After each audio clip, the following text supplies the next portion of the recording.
Hi, ഏറെ രസകരമായ ഒരു ഇറാനിയൻ ചലച്ചിത്രം. യഥാർത്ഥ ജീവിത സംഭവത്തെ അടിസ്ഥാനമാക്കിയുള്ള ഇന്നത്തെ കഥ കുറച്ച് വ്യത്യസ്തമായിട്ടായിരുന്നു കണ്ടപ്പോൾ തോന്നിയത്. ഇതൊരു പ്രണയകഥയോ കുടുംബകഥയോ ഒന്നുമല്ല. എങ്കിലും ഈ കഥ ഒരുപക്ഷെ നിങ്ങളുടെ ഹൃദയത്തെ സ്പർശിച്ചേക്കാം. രസകരമായ ചലച്ചിത്രത്തിന്റെ വിശദമായ കഥ നമുക്കൊന്ന് കേട്ടുനോക്കിയാലോ? കഥയിലേക്ക് പോകുന്നതിന് മുമ്പ് സിനിമാ കഥകൾ കേൾക്കാൻ ഇഷ്ടമുള്ള പുതിയ കൂട്ടുകാരുണ്ടെങ്കിൽ നമ്മുടെ ചാനൽ ഒന്ന് സബ്സ്ക്രൈബ് ചെയ്യണേ. കൂട്ടുകാർക്ക് ഷെയർ ചെയ്ത് കൊടുക്കുകയും കമന്റ് ചെയ്യുകയും ലൈക്ക് ചെയ്യുകയും ചെയ്യൂ. കഥയെ ആരംഭിക്കുന്നത് ഒരു ശബ്ദവീചിയിൽ നിന്നുമാണ്.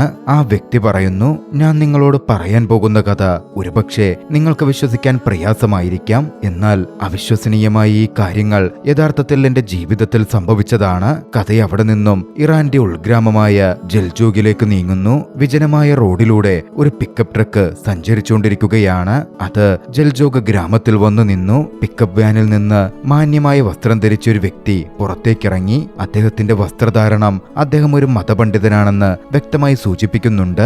വളരെ കാലമായി അടഞ്ഞുകിടക്കുന്ന ഒരു പഴയ തടിവാതിലിനടുത്തേക്ക് അദ്ദേഹം നടന്നു നീങ്ങി. ഏതാനും ഗ്രാമീണരും അദ്ദേഹത്തെ പിന്തുടരുന്നുണ്ട്. വാതിൽ തുറക്കുന്ന ആൺകുട്ടി പറഞ്ഞു, നോക്ക്, ഞാൻ നിങ്ങളോട് അവസാനമായി പറയുവാണ്, ഈ വീട് നിറയെ പാമ്പുകളാ. എന്റെ ഉമ്മ വർഷങ്ങളോളം ഈ വീടും നോക്കി ഇവിടെ നിന്നതാ. കുറച്ചു വർഷങ്ങൾക്ക് മുമ്പ് ഒരു പാമ്പുകടിയേറ്റ ഉമ്മ മരിച്ചത്. അതുകൊണ്ട് നിങ്ങൾക്ക് എന്തെങ്കിലും സംഭവിച്ച ഞാൻ ഉത്തരവാദിയായിരിക്കില്ല.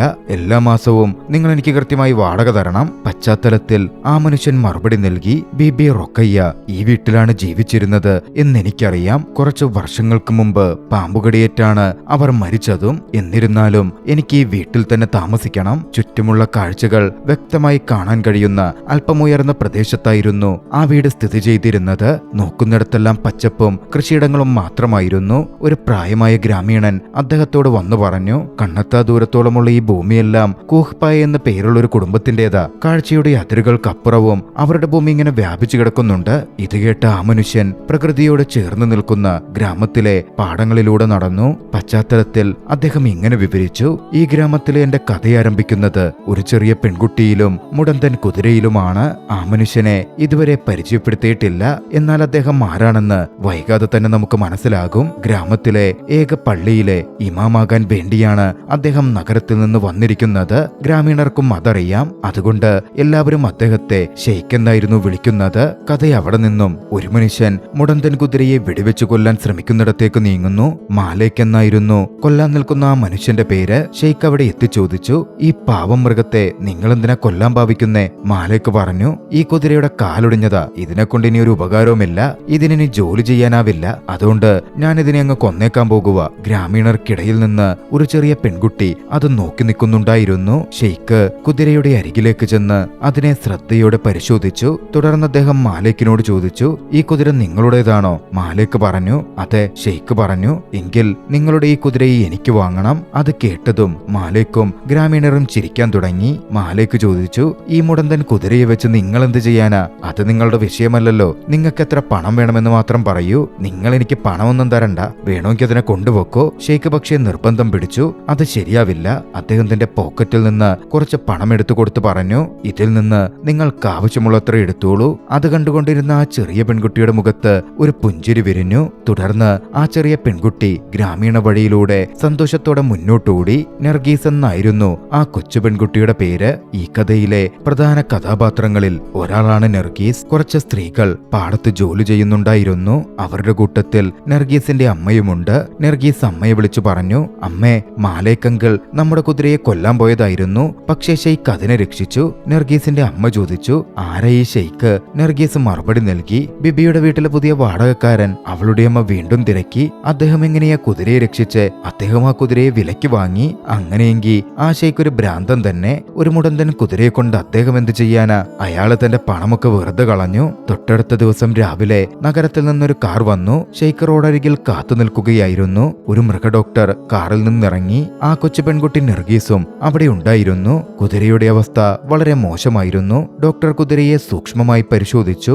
ആ സമയത്ത് അവിടെ കൂടി കടന്നുപോയ മാലേക്ക് ഡോക്ടറോട് പറഞ്ഞു, ഡോക്ടറെ, നിങ്ങൾ നിങ്ങളുടെ സമയം കളയുക. കുതിരയുടെ കാര്യം വിട്ടേക്ക്. എന്നെപ്പോലൊരു മോട്ടോർ സൈക്കിൾ വാങ്ങുന്ന ഞാൻ ഷെയ്ഖിനോട് പറഞ്ഞതാണ്. പക്ഷേ അദ്ദേഹം അത് കേട്ടില്ല. ഡോക്ടറോ ഷെയ്ഖോ മാലേക്കിന് മറുപടിയൊന്നും നൽകിയില്ല. മാലേക്ക് നർഗീസിനോട് പറഞ്ഞു, ഞാൻ നിന്റെ വീടുള്ളിടത്തേക്കാ പോകുന്നത്. എന്റെ കൂടെ വരുന്നുണ്ടോ? ഞാൻ കൊണ്ടാക്കാം. എന്നാൽ നർഗീസ് മാലേക്കിനെ ഗൗനിച്ചതേയില്ല. അതിനിടയിൽ ഡോക്ടർ ഷെയ്ഖിനോട് പറഞ്ഞു, ഞാൻ കുതിരയുടെ കാലിൽ നന്നായി ബാൻഡേജ് ഇട്ടിട്ടുണ്ട്. 15 ദിവസത്തേക്ക് ഇതിങ്ങനെ തന്നെ ഇരിക്കണം. നന്നായിട്ട് നോക്കിയാൻ വേണം. 15 ദിവസം കഴിയുമ്പോൾ ഞാൻ വീണ്ടും വരാം. എല്ലാം നന്നായി വരികയാണെങ്കിൽ അത് കഴിയുമ്പോൾ നിങ്ങൾക്ക് ഈ കുതിരയെ പതുക്കെ നടത്തിക്കാൻ പറ്റും. ആ വാർത്ത കേട്ട നർഗീസ് സന്തോഷത്തോടെ വീട്ടിലേക്ക് ഓടി. പെട്ടെന്ന് മാലേക്ക് അവളുടെ അരികിലെത്തി ബൈക്ക് നിർത്തി. അയാൾ നർഗീസിനോട് പറഞ്ഞു, നീ എന്റെ ബൈക്കിൽ കയറി യാത്ര ചെയ്യാൻ ഒത്തിരി ഇഷ്ടപ്പെടുന്നതാണല്ലോ. പക്ഷേ ഇന്ന് നീ എല്ലാവരുടെയും മുമ്പിൽ വെച്ച് എന്നെ അവഗണിച്ചു. വാ, വന്ന് കയറിക്കേ, ഞാൻ നിന്നെ വീട്ടിൽ കൊണ്ടാക്കാം. ഭയത്തോടെ നർഗീസ് ബൈക്കിൽ കയറി. വാസ്തവത്തിൽ നർഗീസിന്റെ അച്ഛൻ ജീവിച്ചിരിപ്പില്ല. മാലേക്കിന് നർഗീസിന്റെ അമ്മയോട് ഒരു താല്പര്യമുണ്ടായിരുന്നു. അവരെ വിവാഹം കഴിക്കാൻ അയാൾ ആഗ്രഹിച്ചിരുന്നു. എന്നാൽ നർഗീസിനോ അവളുടെ അമ്മയ്ക്കോ മാലേക്കിനെ ഒട്ടും ഇഷ്ടമല്ല. അതുകൊണ്ട് ദൂരെ നിന്ന് മാലേക്കിനെ കണ്ടയുടൻ നർഗീസിന്റെ അമ്മ പെട്ടെന്ന് വീടിനുള്ളിൽ കയറി പ്രധാന വാതിലടച്ചു. അവർ വീടിന്റെ മുന്നിലെത്തിയപ്പോ നർഗീസ് അമ്മയെ വിളിച്ചെങ്കിലും അമ്മ വാതിൽ തുറന്നില്ല. സാഹചര്യം മനസ്സിലാക്കിയ മാലേക്ക് നർഗീസിനോട് പറഞ്ഞു, നിന്റെ അമ്മയോട് എന്റെ അന്വേഷണം പറഞ്ഞേക്ക്. അല്പം നാണക്കേട് തോന്നിയ മാലേക്ക് അവിടെ നിന്ന് സ്ഥലം വിട്ടു. പിന്നീട് ഷെയ്ഖ് ഗ്രാമത്തിലെ പള്ളിയിലേക്ക് പ്രവേശിക്കുകയാണ്. വീട്ടിൽ തിരിച്ചെത്തിയ ശേഷം അദ്ദേഹം പതുക്കെ സ്വയം പറഞ്ഞു, പഠനം കഴിഞ്ഞയുടൻ എനിക്കെന്റെ നാട്ടിലേക്ക് മടങ്ങണമെന്നുണ്ടായിരുന്നു. എന്നാൽ എന്റെ ഗുരു എന്തിനാണ് എന്നെ ഈ ഗ്രാമത്തിലേക്ക് അയച്ചതെന്ന് ഇപ്പോഴും എനിക്കറിയില്ല. എങ്കിലും എന്റെ ചുമതലകൾ നിറവേറ്റിയ ശേഷം എത്രയും വേഗം എനിക്ക് വീട്ടിലേക്ക് മടങ്ങണം. അടുത്ത ദിവസം നർഗീസ് സ്കൂളിൽ പോയി. അവൾ മറ്റെല്ലാവർക്കുമൊപ്പം ക്ലാസ്സിൽ പങ്കെടുക്കുകയായിരുന്നു. പക്ഷേ മാലേക്ക് ഒരുപക്ഷെ ഷെയ്ഖിനെ കൊന്നേക്കുമെന്ന് അവൾ വീണ്ടും വീണ്ടും ഭാവനയിൽ കണ്ടുകൊണ്ടിരുന്നു. അതവളെ അസ്വസ്ഥപ്പെടുത്തി. അധ്യാപകൻ അത് ശ്രദ്ധിച്ച് നർഗീസിനെ യാഥാർത്ഥ്യത്തിലേക്ക് തിരികെ വിളിച്ചുകൊണ്ടുവന്നു. സ്കൂൾ കഴിഞ്ഞതിനു ശേഷം നർഗീസ് വീട്ടിലേക്ക് മടങ്ങാൻ ഗ്രാമത്തിലെ റോഡിലൂടെ നടന്നു. മറുവശത്ത് ഷെയ്ഖ് ഇപ്പോൾ ഗ്രാമത്തിലെ പള്ളിയിൽ പതിവായി പ്രാർത്ഥന നടത്തുന്നുണ്ട്. ഗ്രാമീണരാകട്ടെ അദ്ദേഹത്തെ വളരെയധികം ബഹുമാനിക്കുന്നു. ആ രീതിയിൽ 15 ദിവസങ്ങൾ കടന്നുപോയി. ആ മുടന്തൻ കുതിരയ്ക്ക് ഇപ്പോൾ പതുക്കെ നടക്കാൻ കഴിയുന്നുണ്ട്. കുതിര നടക്കുന്നത് കണ്ട് കൊച്ചു പെൺകുട്ടി നർഗീസ് ഏറെ സന്തോഷവതിയായി. ഷെയ്ഖ് കുതിരയെ തുറന്ന മൈതാനത്തേക്ക് നയിക്കുന്നത് തുടർന്നു. ദൂരെ നിന്നും കുതിര നടക്കുന്നത് കണ്ട മാലേക്കിന് തന്റെ കണ്ണുകളെ വിശ്വസിക്കാൻ കഴിഞ്ഞില്ല. ഷെയ്ഖ് ദിവസങ്ങളോളം കുതിരയെ പരിചരിച്ചു. ക്രമേണ കുതിര സുഖം പ്രാപിച്ചു. ഇപ്പോൾ ആ കുതിരയ്ക്ക് മറ്റ് പ്രശ്നങ്ങളൊന്നുമില്ല. ഒടുവിൽ ഷെയ്ഖ് തന്റെ കുതിരയെ മലമുകളിലുള്ള തന്റെ വീട്ടിലേക്ക് കൂട്ടിക്കൊണ്ടുപോയി. അന്ന് രാത്രി പുറത്ത് ശക്തമായ മഴയായിരുന്നു. ഷെയ്ഖ് അന്ന് സ്വയം പറഞ്ഞു, ഞാൻ എന്തിനാണ് ഈ ഗ്രാമത്തിൽ വന്നതെന്ന് ഗ്രാമീണരോട് പറയാൻ എനിക്കിപ്പോഴും കഴിഞ്ഞിട്ടില്ല. അന്നു മുതൽ ഷെയ്ഖ് ഒരു ഡയറി എഴുതാൻ തുടങ്ങി. എഴുത്തിന്റെ തുടക്കത്തിൽ അദ്ദേഹം 3 വാക്കുകൾ എഴുതി: സൺലൈറ്റ്, മൂൺലൈറ്റ്, എർത്ത്. സൂര്യപ്രകാശം, ചന്ദ്രപ്രകാശം, ഭൂമി. ഇതുതന്നെയാണ് ഈ ചലച്ചിത്രത്തിന്റെ പേരും. അടുത്ത ദിവസം മാലേക്ക് ഷെയ്ഖിന്റെ അടുത്ത് വന്നു. കുതിരയുടെ ചില സാധനങ്ങൾ അയാൾ കൊണ്ടുവന്നിരുന്നു. അവനതെല്ലാം ഷെയ്ഖിന് നൽകി. നർഗീസ് അപ്പോഴും ദൂരെ നിന്ന് കുതിരയെ നോക്കുന്നുണ്ടായിരുന്നു. അവൾ മനസ്സിൽ വളരെ സന്തോഷവതിയുമാണ്. ഷെയ്ഖ് വീണ്ടും പശ്ചാത്തലത്തിൽ കഥ പറയൽ തുടർന്നു. ഞാൻ എന്തിനാണ് ഇവിടെ വന്നതെന്നും എന്റെ ലക്ഷ്യം എന്താണെന്നും ഈ ഗ്രാമത്തിലെ ആളുകളോട് പറയാൻ എനിക്കിപ്പോഴും കഴിയുന്നില്ല. എന്നാൽ നിങ്ങളത് അറിഞ്ഞിരിക്കാൻ ഞാൻ ആഗ്രഹിക്കുന്നു. 2 മാസങ്ങൾക്ക് മുമ്പാണ് എനിക്ക് ഏറ്റവും പ്രിയപ്പെട്ട എന്റെ ഗുരു മുഹമ്മദ് ഹസൻ നജാഫി അന്തരിച്ചു.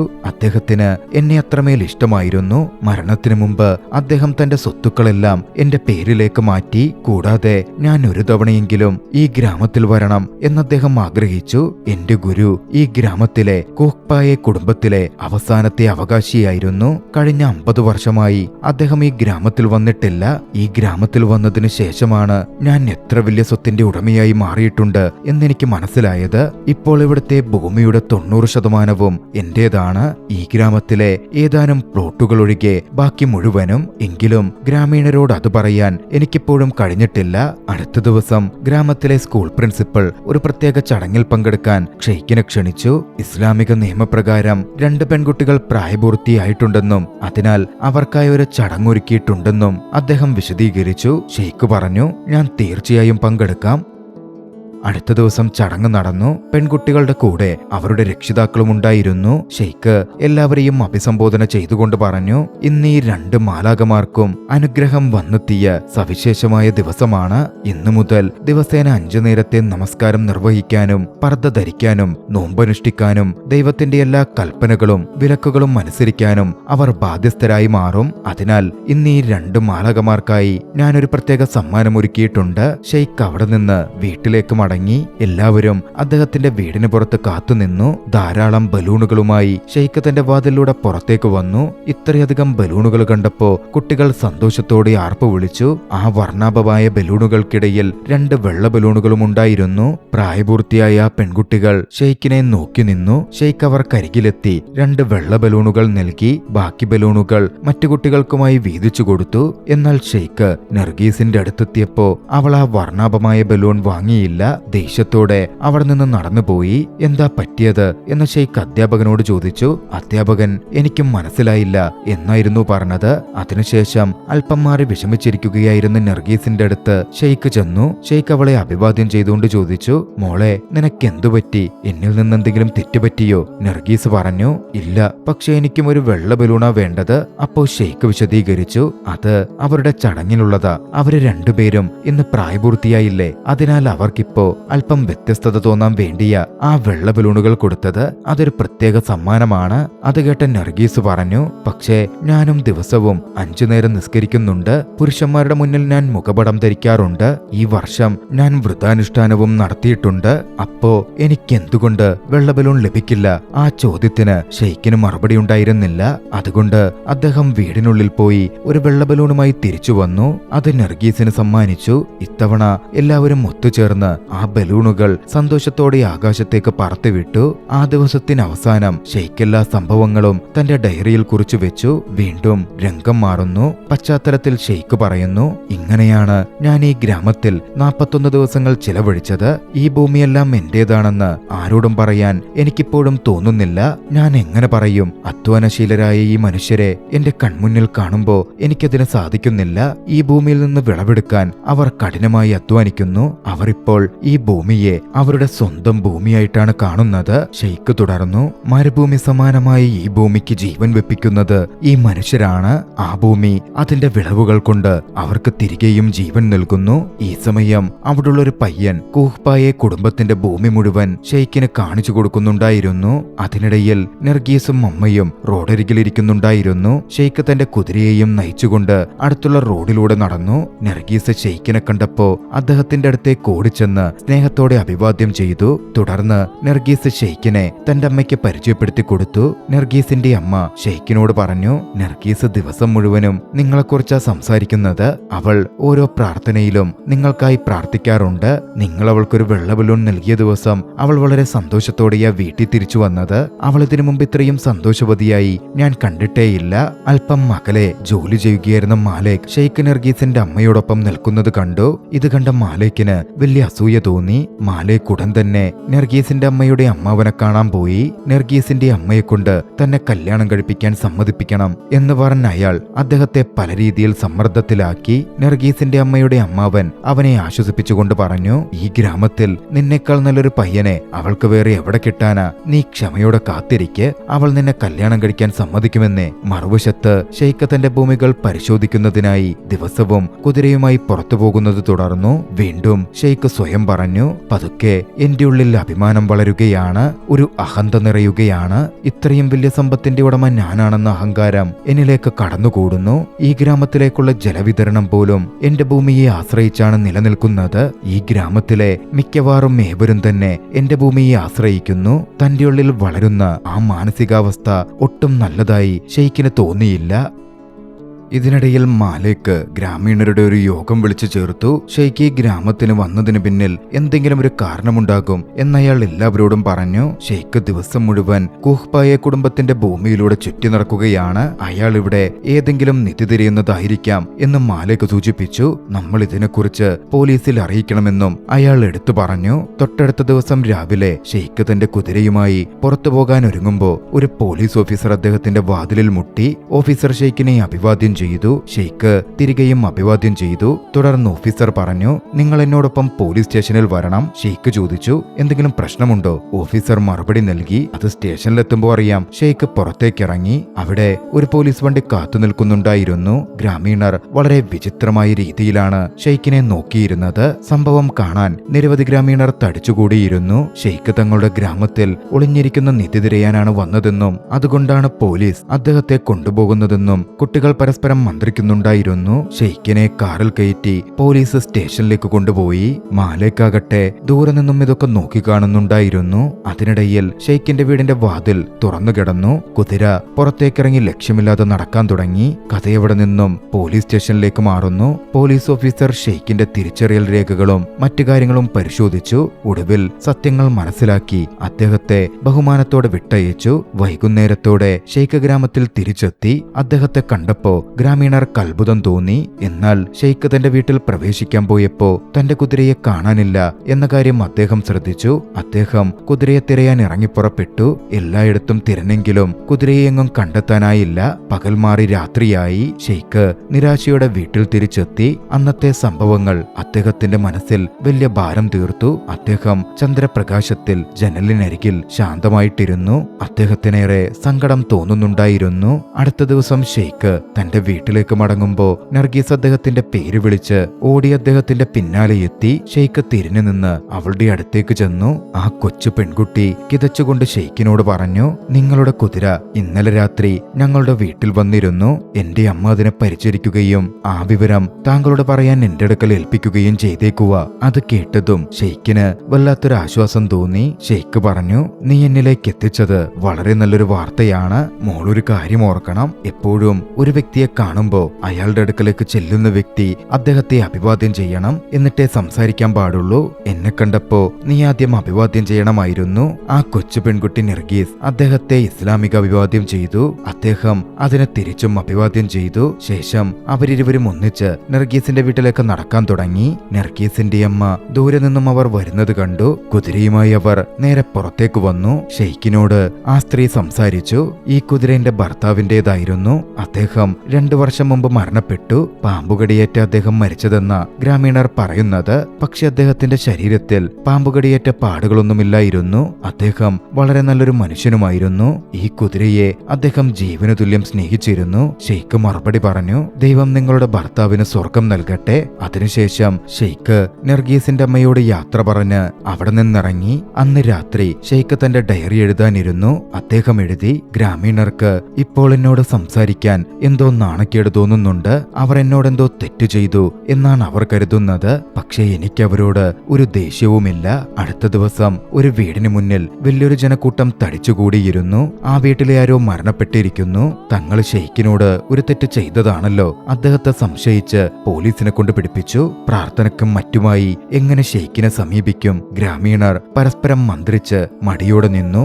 മാലിക് നിർദ്ദേശിച്ചു, ഞാൻ നഗരത്തിൽ പോയി മറ്റൊരു ഇമാമിനെ കൂട്ടിക്കൊണ്ടുവരാം. ഒരു പ്രായമായ മനുഷ്യൻ മറുപടി നൽകി, നഗരത്തിൽ പോയി മറ്റൊരു ഇമാമിനെ കൊണ്ടുവരാൻ ഒരുപാട് സമയമെടുക്കും. തൊട്ടടുത്ത നിമിഷം അവിടെ നിന്നിരുന്ന ഒരാൾ വിളിച്ചു പറഞ്ഞു, ദേ നോക്കിക്കേ, ഷെയ്ഖ് വരുന്നുണ്ട്. ഷെയ്ഖ് ദൃഢമായ ചുവടുകളോടെ മൃതദേഹം കിടത്തിയിരുന്ന ആ വീടിനടുത്തേക്ക് നടന്നു ചെന്നു. നാട്ടുകാരെ കൂസാതെ ഒരു മടിയുമില്ലാതെ അദ്ദേഹം വീടിനുള്ളിലേക്ക് പ്രവേശിച്ചു. കരുണയോടും ശാന്തതയോടും കൂടി മരണാനന്തര ചടങ്ങുകൾക്ക് നേതൃത്വം നൽകാൻ അദ്ദേഹം തയ്യാറായി. ആ ഗ്രാമീണരോട് ഒരു ദേഷ്യവും അദ്ദേഹം വെച്ചു പുലർത്തിയില്ല. അത് കണ്ട ഗ്രാമീണർ ആശ്വാസത്തോടെയും വലിയ ബഹുമാനത്തോടെയും അദ്ദേഹത്തെ നോക്കി നിന്നു. ഒടുവിൽ ശവസംസ്കാര പ്രാർത്ഥന നടത്തുന്ന തുറന്ന മൈതാനത്തേക്ക് മൃതദേഹവും വഹിച്ചുകൊണ്ടുള്ള വിലാപയാത്രയിലേക്ക് രംഗങ്ങൾ മാറി. പശ്ചാത്തലത്തിൽ നിന്ന് ഷെയ്ഖ് പറയുന്നുണ്ടായിരുന്നു, അന്നേ ദിവസം മുതൽ ഗ്രാമീണരുമായുള്ള എന്റെ ബന്ധം ഒരിക്കൽ കൂടി മെച്ചപ്പെട്ടു. ശവസംസ്കാര പ്രാർത്ഥന നടന്നു. എല്ലാവരും ഷെയ്ഖിന് പിന്നിൽ വരിവരിയായി നിന്നു. സ്ത്രീകൾ ഏറ്റവും പിന്നിലായിരുന്നു നിന്നത്. പ്രാർത്ഥന കഴിഞ്ഞ ശേഷം ഷെയ്ഖ് മരിച്ചയാളുടെ അരികിലിരുന്നു. അദ്ദേഹത്തിന് മരണാനന്തര ജീവിതത്തിലേക്കുള്ള നിർദ്ദേശങ്ങൾ നൽകി. ശേഷം ഷെയ്ഖ് ഏവരോടുമായി എഴുന്നേറ്റ് നിന്ന് സംസാരിച്ചു. ഈ ദിവസം നമ്മൾ ഓരോരുത്തർക്കും വരാനുള്ളതാണ്. നമ്മൾ എല്ലാവരും ഇതിനായി തയ്യാറെടുക്കണം. ഷെയ്ഖ് പിന്നീട് ഒരു കറുത്ത ഫയലിൽ നിന്ന് ആവശ്യമായ ചില രേഖകൾ പുറത്തെടുത്തു. പശ്ചാത്തലത്തിൽ അദ്ദേഹം പറയുന്നുണ്ടായിരുന്നു, ഇന്ന് ഞാൻ ഗ്രാമീണരോട് എല്ലാം തുറന്നു പറയാൻ മനസ്സുകൊണ്ട് തീരുമാനിച്ചിരിക്കുന്നു. ഈ ഗ്രാമത്തിൽ എനിക്ക് 50 ഏക്കർ ഭൂമിയുണ്ടെന്ന്. അതിനിടയിൽ നർഗീസ് ഷെയ്ഖിന്റെ അടുത്തേക്ക് ഓടി വന്നു. ആ കൊച്ചു പെൺകുട്ടി അവിടെ എത്തി ഷെയ്ഖിനെ അഭിവാദ്യം ചെയ്തു. എന്താണ് സംഭവിച്ചതെന്ന് ഷെയ്ഖ് ചോദിച്ചു. നർഗീസ് പറഞ്ഞു, റഹ്മത്ത് അങ്കിൾ മരണപ്പെട്ടു. നിങ്ങൾ അദ്ദേഹത്തിന്റെ ജനാസ നമസ്കാരത്തിന് നേതൃത്വം കൊടുക്കണം. റഹ്മത്ത് അങ്കിളിനെ കാണാൻ ഷെയ്ഖ് നർഗീസിനൊപ്പം പോയി. സൂക്ഷ്മമായി പരിശോധിച്ച ശേഷം അദ്ദേഹം മരിച്ചിട്ടില്ല എന്ന് ഷെയ്ഖ് മനസ്സിലാക്കി അദ്ദേഹത്തെ ചികിത്സയ്ക്കായി നഗരത്തിലേക്ക് കൊണ്ടുപോകാൻ അദ്ദേഹം ഏവരെയും അറിയിച്ചു. ശരിയായ പരിചരണം ലഭിച്ചാൽ അദ്ദേഹം രക്ഷപ്പെടുമെന്നും പറഞ്ഞു. നർഗീസിന്റെ അമ്മയും അവിടെ ഉണ്ടായിരുന്നു. അവർ എല്ലാവർക്കും ചായ നൽകി. അവർ ഷെയ്ഖിനോട് പറഞ്ഞു, എന്റെ മകൾ ദിവസം മുഴുവൻ നിങ്ങളെക്കുറിച്ചാണ് സംസാരിക്കുന്നത്. ഷെയ്ഖ് ശാന്തമായി പുഞ്ചിരിച്ചുകൊണ്ട് മറുപടി നൽകി, ഇങ്ങനൊരു മകള് ലഭിക്കാൻ നിങ്ങൾ ഭാഗ്യം ചെയ്യണം. അത് കേട്ട കൊച്ചു നർഗീസ് നാണത്തോടെ പുഞ്ചിരിച്ചു. ചായ കുടിച്ച ശേഷം ഷെയ്ഖ് തന്റെ കുതിരയുമായി വീട്ടിലേക്ക് മടങ്ങി. യാത്ര ചെയ്യുമ്പോ അദ്ദേഹം പശ്ചാത്തലത്തിൽ പറയുന്നുണ്ട്, ഇന്നും ഗ്രാമീണരോട് സത്യം പറയാൻ എനിക്ക് സാധിച്ചില്ല. എങ്കിലും കൗതുകകരമായ ഒരു കാര്യം ഞാൻ മനസ്സിലാക്കി. മാലിക് കൂഹ്പായെ കുടുംബത്തിന്റെ ഭൂരിഭാഗം ഭൂമിയും തന്റേതാണെന്ന് അവകാശപ്പെട്ട് വാടകയ്ക്ക് നൽകിക്കൊണ്ടിരിക്കുകയാണ്. കഥ അവിടെ നിന്നും വെള്ളിയാഴ്ചത്തെ പ്രാർത്ഥനാ ചടങ്ങിലേക്ക് കടക്കുന്നു. പ്രാർത്ഥനയ്ക്കായി പള്ളിയിലേക്ക് പുരുഷന്മാരും സ്ത്രീകളും പ്രവേശിക്കുന്നുണ്ട്. പുരുഷന്മാർ പള്ളിയുടെ താഴത്തെ നിലയിലും സ്ത്രീകൾ മുകളിലത്തെ നിലയിലുമാണുള്ളത്. കൊച്ചു പെൺകുട്ടി നർഗീസും പ്രാർത്ഥിക്കാൻ എത്തിയിരുന്നു. എന്നാൽ പെട്ടെന്നാണ് താൻ പ്രാർത്ഥനാ വസ്ത്രം മറന്നുപോയ കാര്യം അവൾ ഓർത്തത്. അവൾ സ്കൂളിലേക്ക് ഓടി. കാരണം അവൾ പ്രാർത്ഥനാ വസ്ത്രം അവിടെയായിരുന്നു വെച്ചിരുന്നത്. അവൾ സ്കൂളിലെ ചുമതലയുള്ള ഒരു സ്ത്രീയോട് ഈ വിവരം പറഞ്ഞു. അന്നത്തെ പ്രാർത്ഥനയൊക്കെ കഴിഞ്ഞ ശേഷം ഷെയ്ഖുമായി നല്ലൊരു ബന്ധം സ്ഥാപിക്കാൻ മാലിക് കഠിനമായി ശ്രമിക്കുന്നുണ്ടായിരുന്നു. നർഗീസ് അത് ശ്രദ്ധിച്ചു. അവൻ ഷെയ്ഖിനോട് വളരെ വിനയത്തോടെയും സൗഹൃദത്തോടെയുമാണ് പെരുമാറിയിരുന്നത്. ഷെയ്ഖും മാലിക്കിന്റെ ഈ പെരുമാറ്റം സൂക്ഷ്മമായി നിരീക്ഷിക്കുന്നുണ്ടായിരുന്നു. മാലിക്കിന്റെ ഉദ്ദേശങ്ങളെക്കുറിച്ച് അദ്ദേഹവും ബോധവാനായിരുന്നു. തൊട്ടടുത്ത ദിവസം രാവിലെ ഷെയ്ഖും മാലിക്കും ദൂരെയുള്ള ഒരു മലയിലേക്ക് യാത്ര തിരിച്ചു. മാലിക്കിന്റെ നിർദ്ദേശപ്രകാരമായിരുന്നു അത്. മലയാടുകളെ വേട്ടയാടി ഷെയ്ഖിന് വിരുന്നൊരുക്കാനാണ് മാലിക് ആഗ്രഹിക്കുന്നത് എന്നാണ് പറഞ്ഞത്. അവരുടെ യാത്ര നർഗീസ് ദൂരെ നിന്ന് നോക്കിക്കണ്ടു. അവളെന്തോ ചിന്തിക്കാൻ തുടങ്ങുകയും ചെയ്തു. ഷെയ്ഖ് തന്റെ കുതിരപ്പുറത്തായിരുന്നു. മാലിക് ആകട്ടെ തന്റെ മോട്ടോർ സൈക്കിളിലും. ഒരു ഘട്ടത്തിൽ മാലിക്കിന്റെ മോട്ടോർ സൈക്കിളിന് മുന്നോട്ടു പോകാൻ കഴിയാത്ത അവസ്ഥ വന്നു. അയാൾ തന്റെ മോട്ടോർ സൈക്കിൾ അവിടെ വെച്ച് ഷെയ്ഖിനോട് പറഞ്ഞു, ബാക്കി വഴി നമുക്ക് നടക്കേണ്ടി വരും. ഷെയ്ഖ് പുഞ്ചിരിയോടെ പറഞ്ഞു, എന്റെ കുതിരക്കിനിയും ഒരുപാട് ദൂരം പോകാൻ കഴിയും. നിങ്ങളുടെ സാധനങ്ങൾ വേണമെങ്കിൽ കുതിരപ്പുറത്ത് വെച്ചോളൂ. മാലിക് മുന്നിൽ നടന്നുകൊണ്ട് അവർ കാൽനടയായി യാത്ര തുടർന്നു. മുന്നോട്ട് പോകുമ്പോൾ ഇനി ജലസ്രോതസ്സുകൾ ഒന്നും ഉണ്ടാകില്ല എന്നതിനാൽ വെള്ളം ശേഖരിക്കാൻ കഴിയുന്ന ഒരു സ്ഥലത്ത് അവർ അല്പം വിശ്രമിച്ചു. വിശ്രമവേളയിൽ മാലിക് പെട്ടെന്ന് ഷെയ്ഖിനോട് ചോദിച്ചു, കൂഹ്പായെ കുടുംബം അവരുടെ സ്വത്തുക്കളെല്ലാം ആർക്കോ ദാനം ചെയ്തതായി ഞാൻ കേട്ടു. ആ വ്യക്തി ആരായിരിക്കുമെന്ന് നിങ്ങൾക്കറിയാമോ? ഷെയ്ഖ് അതിനെക്കുറിച്ച് മറുപടിയൊന്നും നൽകിയില്ല. തന്നോടുള്ള മാലിക്കിന്റെ ഭാവം ക്രമേണ മാറിക്കൊണ്ടിരിക്കുന്നത് അദ്ദേഹം കൃത്യമായി ശ്രദ്ധിച്ചു. മാലിക് പറഞ്ഞു, നമുക്ക് കുതിരയെ ഇനി മുന്നോട്ട് കൊണ്ടുപോകാൻ കഴിയില്ല. അതിനെ ഇവിടെ നിർത്തിയിട്ട് കാൽനടയായി മുന്നോട്ട് പോകാം. മുന്നിൽ ഒരുപാട് അപകടങ്ങളുമുണ്ട്. ഷെയ്ഖ് പുഞ്ചിരിയോടെ മറുപടി നൽകി, ദൈവം നമ്മെ സംരക്ഷിച്ചില്ലെങ്കിൽ അപകടങ്ങൾ എല്ലായിടത്തുമുണ്ട്. തുടർന്നവർ മല കയറാൻ തുടങ്ങി. ആ പാതയാകട്ടെ ഒട്ടും എളുപ്പമുള്ളതായിരുന്നില്ല. ഒടുവിൽ ഇരുവരും മലമുകളിൽ എത്തിച്ചേർന്നു. മാലിക് ഷെയ്ഖിനോട് പറഞ്ഞു, നിങ്ങളിവിടെ കാത്തു നിൽക്കൂ, ഞാൻ അവിടുന്ന് മാനിനെ വേട്ടയാടാം. മാലിക് തന്റെ റൈഫിളുമെടുത്ത് ഉയർന്ന ഒരു സ്ഥലത്തേക്ക് പോയി. ഷെയ്ഖ് അവിടെ കാത്തിരിക്കാൻ തുടങ്ങി. മാലിക് നിശബ്ദമായി ദൂരേക്ക് കണ്ണെറിഞ്ഞു. വല്ല മലയാടോ മാനോ ഉണ്ടോ എന്ന് നോക്കാൻ. ഇടയ്ക്കിടെ അയാൾ ബൈനോക്കുലറും ഉപയോഗിച്ചു. ഇതിനിടയിൽ ഷെയ്ഖ് ഒരു പാറപ്പുറത്തിരുന്ന് മലനിരകളിലേക്ക് നോക്കി ചിന്തകളിൽ മുഴുകി. പെട്ടെന്ന് മാലിക്കിന്റെ കണ്ണുകൾ അദ്ദേഹത്തിന് നേരെ തിരിഞ്ഞു. അവനെന്തോ ആലോചിക്കുകയായിരുന്നു. തുടർന്ന് അയാൾ തന്റെ റൈഫിൾ കയ്യിലെടുത്ത് ഷെയ്ഖിനെ നേരെ ചൂണ്ടി. മാലിക് ഷെയ്ഖിനെ ഉപദ്രവിക്കാൻ ഉദ്ദേശിക്കുന്നു. എന്നാൽ അവന്റെ മനസാക്ഷി അവനെ പിന്തിരിപ്പിച്ചു. അവൻ വെടിയുതിർത്തില്ല, പകരം തോക്ക് താഴേക്ക് വെച്ചു. അതിനുശേഷം അവർ ആ സ്ഥലം വിട്ട് മലയുടെ മുകളിലേക്ക് വീണ്ടും കയറാൻ തുടങ്ങി. ഷെയ്ഖ് പശ്ചാത്തലത്തിൽ നിന്ന് പറഞ്ഞു, നർഗീസിന്റെ അച്ഛൻ മരണപ്പെട്ട ഈ സ്ഥലം എനിക്കറിയാം. പാമ്പുകടിയേൽക്കുമെന്ന ഭയത്താൽ മലമുകളിൽ നിന്ന് വീണാണ് അദ്ദേഹം മരിച്ചതെന്നാണ് ആളുകൾ പറയുന്നത്. എന്നാൽ ഇപ്പോൾ അതെനിക്കൊരു അസത്യമായിട്ട് തോന്നുന്നു. മറുവശത്ത് മാലിക് എല്ലാ ഭാഗത്തും നിരീക്ഷണം തുടർന്നു. ആ സമയത്ത് ഷെയ്ഖ് കുറച്ചുണങ്ങിയ കമ്പുകളും ഇലകളും ശേഖരിച്ച് തീ കൂട്ടാൻ തുടങ്ങി. തീയുടെ പുക കണ്ട് മാലിക് അദ്ദേഹത്തോട് പറഞ്ഞു, നിങ്ങളെന്താ ഈ കാണിക്കുന്നത്? ഇങ്ങനെ ചെയ്ത മലയാടും മാനുമൊക്കെ ഓടിപ്പോകും. ഷെയ്ഖ് പറഞ്ഞു, ഇന്നത്തെ യാത്ര ഞാനേറെ ആസ്വദിച്ചു. ഇനി നമുക്ക് ഒരു ചായ കുടിക്കാം. ചൂടുകാലത്ത് ഇവിടെ മലയാടും മാനുമൊന്നും ഉണ്ടാകാറില്ല.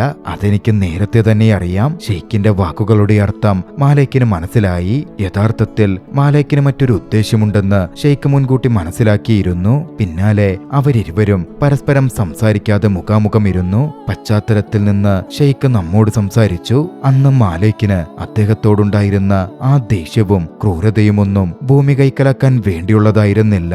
അത് പ്രധാനമായും നെർഗീസിന്റെ അമ്മയെ കല്യാണം കഴിക്കാനുള്ള ആഗ്രഹത്തിന്റെ പുറത്തായിരുന്നു. വളരെ കാലമായി അവളെ വിവാഹം കഴിക്കാൻ മാലേക്ക് ശ്രമിക്കുകയാണ്. നെർഗീസിന്റെ അമ്മയ്ക്ക് ഷെയ്ഖിനെ ഇഷ്ടമാണെന്ന് മാലേക്ക് ചിന്തിച്ചിരിക്കാം. അവർ അന്ന് എന്തൊക്കെയോ സംസാരിച്ചു. തൊട്ടടുത്ത ദിവസം ഷെയ്ഖ് പള്ളിയിലിരുന്ന് ഗ്രാമത്തിലെ ഏവരെയും അഭിസംബോധന ചെയ്തു. അദ്ദേഹം പറഞ്ഞു, സർവശക്തനായ ദൈവം ഈ ലോകത്തെ വളരെ ശ്രദ്ധയോടെയാണ് സൃഷ്ടിച്ചിരിക്കുന്നത്. നിങ്ങൾക്കെല്ലാവർക്കും അറിയാവുന്നതുപോലെ ഈ ലോകം നിരന്തരം ഭ്രമണം ചെയ്യുകയാണ്. എന്നാൽ അത് വളരെ പതുക്കെയുള്ള വേഗതയിലാണ് ഭ്രമണം ചെയ്യുന്നത്. അതിന് കാരണം ഈ ഭൂമിയുടെ തോളിലൂടെ സഞ്ചരിക്കാൻ ദൈവം നമ്മൾക്ക് അവസരമൊരുക്കുന്നു എന്നതാണ്. ഈ ലോക ജീവിതം നമുക്കൊരു താൽക്കാലിക യാത്ര പോലെയാണ്. ഈ താൽക്കാലിക യാത്ര ആസ്വദിക്കാൻ ഇവിടെയെല്ലാം ദൈവം നമുക്കായി ഒരുക്കിയിട്ടുമുണ്ട്. വീണ്ടും കുറച്ച് നാളുകൾ കടന്നുപോയി. ഗ്രാമത്തിലെ സ്കൂൾ അവധിക്കായി അടച്ചു. അന്ന് കുട്ടികളുടെ വേനലവധിയുടെ തുടക്കമാണ്. സ്കൂൾ അനവധി ദിവസങ്ങൾ ഇനി അടഞ്ഞുകിടക്കും. നെർഗീസ് കുറച്ചുനേരം സ്കൂളിന് പുറത്ത് നിശബ്ദമായി നിന്നു. തുടർന്നവൾ ഷെയ്ഖിന്റെ കുതിരയോട് യാത്ര പറയാൻ അദ്ദേഹത്തിന്റെ വീട്ടിലേക്ക് പോയി. വരും ദിവസങ്ങളിൽ കുതിരയെ അവൾക്ക് കാണാൻ കഴിയില്ല എന്നതിനാലാണ് നെർഗീസ് കുതിരയോട് യാത്ര പറയാൻ അവിടെ എത്തിയത്. കൃത്യമാ സമയത്ത് ഷെയ്ഖ് അങ്ങോട്ടേക്കെത്തി. നെർഗീസ് അദ്ദേഹത്തെ അഭിവാദ്യം ചെയ്തു. ഷെയ്ഖ് അവളുടെ അഭിവാദ്യത്തിന് മറുപടി നൽകി. ആ കൊച്ചു പെൺകുട്ടി തന്റെ ബാഗിൽ നിന്ന് ഒരു തുണിക്കഷ്ണം പുറത്തെടുത്ത് ഷെയ്ഖിന് നേരെ നീട്ടിക്കൊണ്ട് പറഞ്ഞു, എന്റെ അമ്മ ഇത് നിങ്ങൾക്ക് തരാൻ പറഞ്ഞു. ഷെയ്ഖ് ആ തുണി നിവർത്തിയപ്പോ നെർഗീസിന്റെ അമ്മ എന്തിനാണ് അത് തനിക്ക് നൽകിയതെന്ന് അദ്ദേഹത്തിന് മനസ്സിലായി. അതൊരു തരത്തിലുള്ള പ്രപ്പോസൽ ആയിരുന്നു. ഷെയ്ഖ് പതുക്കെ പുഞ്ചിരിച്ചുകൊണ്ട് നെർഗീസിനോട് പറഞ്ഞു, നീ കുതിരയോട് യാത്ര പറയുന്നത് ഞാൻ കേട്ടു. എന്നാൽ കുതിരയോട് നീ യാത്ര പറയേണ്ട കേട്ടോ, എന്നോട് യാത്ര പറയൂ. കാരണം ഇനി മുതൽ ഈ കുതിര നിന്റേതാണ്. ഞാൻ ഈ കുതിരയെ നിനക്ക് സമ്മാനമായി നൽകുന്നു. അത് കേട്ടതും നെർഗീസിന്റെ മുഖത്തൊരു പുഞ്ചിരി പടർന്നു. തുടർന്ന് ഷെയ്ഖ് അവളോട് കുതിരപ്പുറത്തെങ്ങനെ കയറണം എന്ന കാര്യം പറഞ്ഞുകൊടുത്തു. അതവളെ പഠിപ്പിക്കുകയും ചെയ്തു. ഇതിനിടയിൽ അദ്ദേഹം ആ തുണിക്കഷ്ണം വീണ്ടും നെർഗീസിന്റെ ബാഗിലേക്ക് തന്നെ തിരികെ വെച്ചു. ഷെയ്ഖ് യഥാർത്ഥത്തിൽ ആരെയും വിഷമിപ്പിക്കാൻ ആഗ്രഹിച്ചിരുന്നില്ല. പിന്നീട് ഷെയ്ഖ് തന്റെ മുറിയിൽ ശാന്തമായിരുന്ന് സ്വയം ചിന്തിച്ചു, എന്റെ പ്രിയപ്പെട്ട ഗുരുവിന്റെ മരണശേഷവും അദ്ദേഹം എനിക്കെന്റെ ജീവിതത്തിലെ ഏറ്റവും വലിയ പാഠം പഠിപ്പിച്ചു തന്നിരിക്കുന്നു. എന്നെ തന്നെ തിരിച്ചറിയുക, അഹങ്കാരിയാവാതിരിക്കുക. ഇന്ന് ഞാൻ എന്നെ തന്നെ യഥാർത്ഥത്തിൽ കണ്ടെത്തിയിരിക്കുന്നു. അടുത്ത ദിവസം ഷെയ്ഖ് തന്റെ സാധനങ്ങളെല്ലാം ഒരു ബാഗിലാക്കി ചുമലിലേറ്റി വരികയാണ്. അദ്ദേഹം അവിടെ നിന്ന് എന്നേക്കുമായി പോവാൻ തീരുമാനിച്ചിരുന്നു. ഒരു കാർ അദ്ദേഹത്തിനായി പുറത്ത് കാത്തു നിൽക്കുന്നുണ്ട്. അദ്ദേഹം ഡ്രൈവറോട് ചോദിച്ചു, നമുക്കപ്പോൾ പുറപ്പെടാമല്ലോ? ഡ്രൈവർ അതേയെന്ന് മറുപടി നൽകി. ആ നിമിഷത്തിൽ നെർഗീസ് നിന്ന ദിശയിലേക്ക് ഷെയ്ഖിന്റെ നോട്ടം പതിഞ്ഞു. നെർഗീസ് കുതിരപ്പുറത്ത് കയറി ഷെയ്ഖിന് യാത്രയയപ്പ് നൽകാൻ അദ്ദേഹത്തിന്റെ അടുത്തേക്ക് വരികയായിരുന്നു. ഷെയ്ഖ് കൈവീശി നെർഗീസിനോട് യാത്ര പറഞ്ഞു. നെർഗീസും ഷെയ്ഖിനോട് യാത്ര പറയാൻ കൈവീശി. വേർപിരിയലിന്റെ ആ നിമിഷത്തിൽ ഇരുവരും പുഞ്ചിരിച്ചു. എങ്കിലും ഷെയ്ഖിനെ ഒരിക്കലും അങ്ങോട്ട് തിരികെ വരില്ല എന്ന് ആ പെൺകുട്ടി അറിഞ്ഞിരുന്നില്ല. ഷെയ്ഖ് കാറിൽ കയറുകയും കാർ മുന്നോട്ട് നീങ്ങാൻ തുടങ്ങുകയും ചെയ്തു. ഒരു ഘട്ടത്തിൽ ഷെയ്ഖും അദ്ദേഹത്തിന്റെ കാറും നെർഗീസിന്റെ കാഴ്ചയിൽ നിന്നേ മറഞ്ഞു. വികാരനിർഭരമായ കണ്ണുകളോടെ നെർഗീസ് അപ്പോഴും കാർ പോയ ആ ദിശയിലേക്ക് തന്നെ നോക്കി നിൽക്കുന്നുണ്ടായിരുന്നു. കഥ അവിടെ നിന്നും കഴിഞ്ഞ രാത്രിയിലേക്ക് പോകുന്നു. അന്ന് ഷെയ്ഖ് വീട്ടിലിരുന്ന് തന്റെ ഡയറിയുടെ അവസാന പേജ് എഴുതുകയായിരുന്നു. അദ്ദേഹത്തിന്റെ എഴുത്തിൽ നിന്ന് ഷെയ്ഖ് തന്റെ സ്വത്തുക്കളെല്ലാം ദാനം ചെയ്തതായി നമുക്ക് മനസ്സിലാക്കാം. കർഷകർ കൃഷി ചെയ്തിരുന്ന ഭൂമിയെല്ലാം അദ്ദേഹം ആ കർഷകർക്ക് തന്നെ കൈമാറി. മാലേക്കിന് വാടകയ്ക്ക് നൽകാൻ അദ്ദേഹം കുറച്ച് സ്വത്തുക്കളും നൽകി. ബാക്കിയുള്ള സ്വത്തുക്കൾ അദ്ദേഹം കൊച്ചു പെൺകുട്ടി നെർഗീസിന്റെ പേരിൽ എഴുതി വെച്ചു. നെർഗീസ് വളരുമ്പോൾ അവൾക്ക് അവളെ തന്നെ നന്നായി മനസ്സിലാക്കാൻ വേണ്ടി അദ്ദേഹം എഴുതിയ ഡയറി അവൾക്കായി അവിടെ തന്നെ വെച്ചു. ആ ഡയറിയുടെ പേജുകൾ കാറ്റിൽ പറക്കുന്നുണ്ടായിരുന്നു. ആ ദൃശ്യത്തിൽ കഥ അവസാനിക്കുകയാണ്. ദൈവം നമ്മെ ഈ ലോകത്ത് വളരെ ചുരുങ്ങിയ കാലത്തേക്കാണ് അയച്ചിട്ടുള്ളത്. അമിതമായ സമ്പത്തിനായുള്ള ഓട്ടവും കൂടുതൽ നേടിയെടുക്കാനുള്ള ഭ്രമവും ഈ ഹ്രസ്വമായ ജീവിതം ആസ്വദിക്കുന്നതിൽ നിന്നും നമ്മെ തടഞ്ഞു നിർത്തുന്നു. നമ്മെ തന്നെ കെട്ടിപ്പടക്കാനുള്ള ഓട്ടത്തിനിടയിൽ ജീവിതയാത്രയുടെ അവസാനത്തിൽ നമ്മളെപ്പോഴാണ് എത്തിയതെന്ന് പലപ്പോഴും നമ്മൾ തിരിച്ചറിയാറില്ല. ഒടുവിൽ നമ്മൾ തിരിച്ചറിയുമ്പോഴേക്കും പലപ്പോഴും വളരെ വൈകിയിട്ടുണ്ടാകാം. അതാണ് ചലച്ചിത്രം പറഞ്ഞുവെക്കുന്നതും. ഷെയ്ഖ് തന്റെ ഭീമമായ സമ്പത്ത് സ്വന്തം സ്വന്തമായി സൂക്ഷിച്ചിരുന്നെങ്കിൽ, അതിൽ അഹന്ത കാണിച്ചിരുന്നെങ്കിൽ അദ്ദേഹത്തിന് ഒരിക്കലും സ്വാതന്ത്ര്യത്തിന്റെയും ലാളിത്യത്തിന്റെയും ജീവിതത്തിലേക്ക് മടങ്ങാൻ കഴിയുമായിരുന്നില്ല. സമ്പത്ത് എന്ന മിഥ്യയ്ക്ക് പിന്നാലെ ഓടാതെ ഈ ചെറിയ ജീവിതം പരമാവധി ആസ്വദിക്കുക എന്നത് നമ്മുടെ കടമയാണ്. അത് പറഞ്ഞുവെച്ച് ചലച്ചിത്രം അവസാനിക്കുന്നു. രസകരമായ ഈ ഒരു ചലച്ചിത്രം നിങ്ങൾക്കിഷ്ടമായെങ്കിൽ വീഡിയോ ലൈക്ക് ചെയ്യുക. അഭിപ്രായങ്ങളും നിർദ്ദേശങ്ങളും കമന്റുകളിൽ രേഖപ്പെടുത്തുക. കഴിയുമെങ്കിൽ ചാനൽ സബ്സ്ക്രൈബ് ചെയ്തും കൂട്ടുകാർക്ക് ഷെയർ ചെയ്തു കൊടുത്തും ഞങ്ങളെ സപ്പോർട്ട് ചെയ്യുക. അടുത്ത എപ്പിസോഡിൽ മറ്റൊരു മികച്ച ചലച്ചിത്രവുമായി നമുക്ക് കണ്ടുമുട്ടാം. അതുവരെ ബൈ.